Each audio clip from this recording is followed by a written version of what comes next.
Shalom saudaraku dalam Tuhan, puji nama Tuhan, jumpa lagi dengan saya di kesempatan ini. Saudaraku dalam Tuhan, sebagai warga negara Indonesia yang kita cintai ini, sebenarnya kita bangga punya Indonesia ini. Karena kenapa? Indonesia ini kaya sumber daya alam. Dan saudaraku dalam Tuhan, tidak hanya demikian, ya. Indonesia juga kaya dengan budaya, ya. Berbagai budaya di Indonesia ini yang membuat Indonesia ini semakin indah, saudara Tuhan. Ya, namun hal itu dirusak oleh sikap-sikap dan sifat-sifat intoleran yang ada di negeri tercinta kita ini. Saudara dalam Tuhan, sifat dan sikap intoleran masih ada. Sebagai bukti, misalnya, ya, yang sering dialami oleh Kristen, di mana di beberapa tempat gereja dilarang untuk dibangun, ya. Gereja ditutup paksa, jemaat-jemaat gereja dibubarkan, dan berbagai hal yang dialami oleh gereja itu sendiri. Padahal gereja dan orang Kristen adalah bagian daripada Indonesia ini. Saudaraku dalam Tuhan, dalam pidatonya, Cinta Laura menyampaikan hal yang sangat luar biasa dan sangat memberkati tentang Indonesia ini dan kita masyarakat yang ada di dalamnya. Dan saudara dalam Tuhan, sebelum kita lanjut, mari kita simak cuplikan videonya di video berikut ini. Ajaran agama yang ada dalam sistem pendidikan harus adil dalam merepresentasikan agama-agama yang ada di negara ini. Agar orang-orang bisa mengerti sejak usia muda bahwa semua agama itu mengajarkan kebaikan. Dan tidak seharusnya kita melecehkan dan menyakiti satu sama lain hanya karena sebuah perbedaan. Saat saya masih bersekolah dulu, saya ingat sekali diharuskan untuk membaca kitab suci berbagai agama dari segi literatur dan juga filosofi. Sehingga saya diberikan kesempatan untuk bisa memahami keindahan setiap agama dan sadar bahwa pada akhirnya fungsi terbesar agama adalah satu. Untuk mengingatkan manusia bahwa kita harus memperlakukan satu sama lain dengan hormat. Bahwa kita harus bersyukur dan bahwa kita semua harus sadar bahwa waktu kita di dunia ini hanyalah singkat dan terbatas. Oleh karena itu, ingatlah untuk selalu menjadi seseorang yang rendah hati dan siap membantu satu sama lain. Jadi, apa yang harus dilakukan ke depannya agar bisa melawan segala kebohongan yang ada?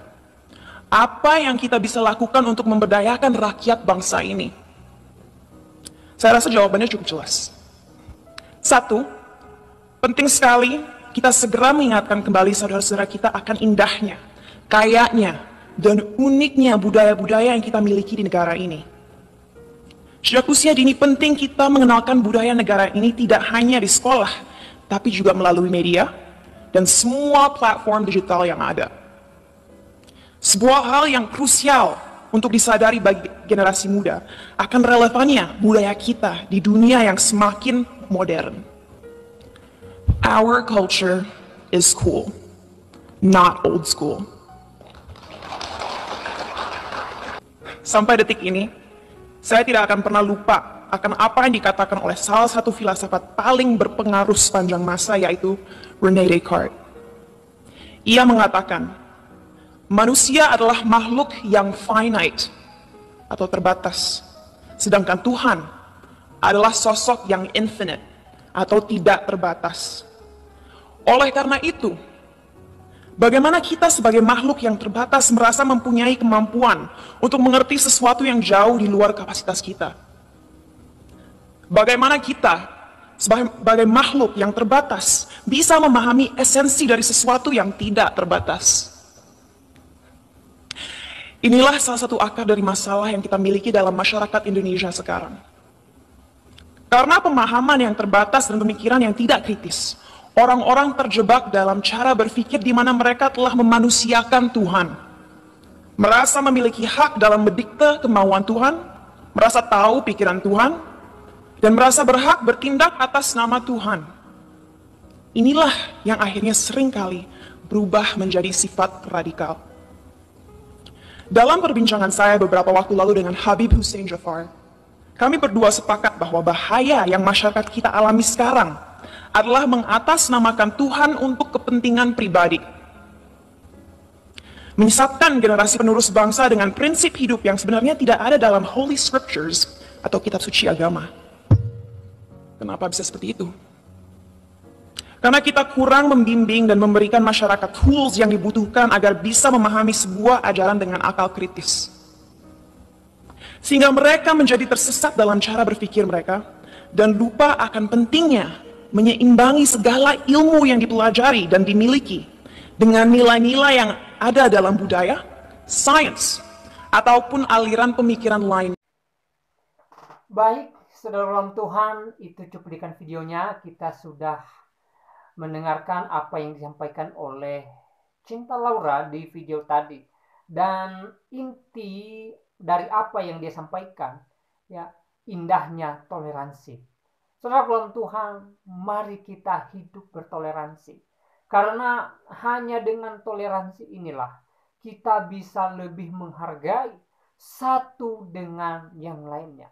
Seperti yang beliau sampaikan bahwa sebenarnya Indonesia ini kaya dengan budaya yang berbeda.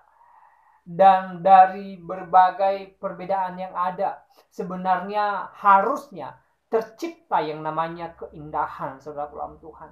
Tapi sangat disayangkan sekali, ya, hal itu seakan-akan dipudarkan oleh sifat dan sikap intoleran yang masih terdapat di beberapa tempat di Indonesia ini.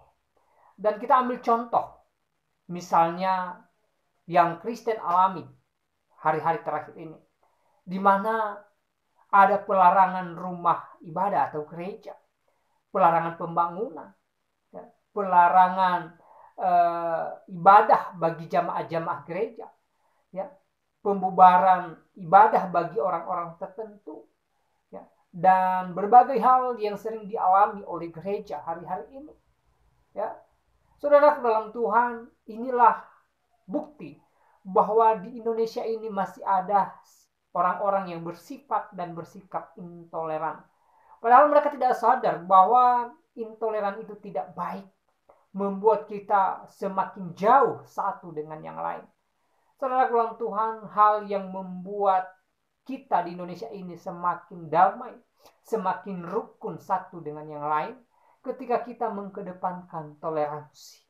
Ya, ketika kita hidup bertoleransi satu dengan yang lain. Seperti yang saya bilang di awal, bahwa hanya dengan toleransi kita bisa rukun satu dengan yang lain. Kita bisa menghargai orang lain. Kita bisa menghargai perbedaan yang ada, saudara dalam Tuhan. Ya, sehingga kekayaan-kekayaan yang kita miliki di Indonesia ini menjadi keindahan dalam kehidupan kita. Saudaraku dalam Tuhan, mari kita memulai dari diri kita untuk hidup bertoleransi, untuk hidup menghargai orang lain, untuk hidup menghargai agama orang lain, untuk hidup menghargai budaya orang lain. Supaya apa? Supaya keindahan semakin tercipta di antara kita. Sehingga apa? Sehingga tidak ada dusta di antara kita. Saudaraku dalam Tuhan, sekali lagi, mari kita menjadi orang yang toleran. Mari kita mengedepankan toleransi dalam segala hal. Dan juga mari kita memulai dari diri kita untuk hidup bertoleransi. Dengan toleransi, maka hidup kita satu dengan yang lainnya akan indah, akan damai, dan semakin rukun. Dan saudara dalam Tuhan, saya tidak terlalu panjang lebar menyampaikan pesan melalui video ini. Kiranya video singkat ini memberkati kita, dan Tuhan Yesus memberkati kita semua. Shalom.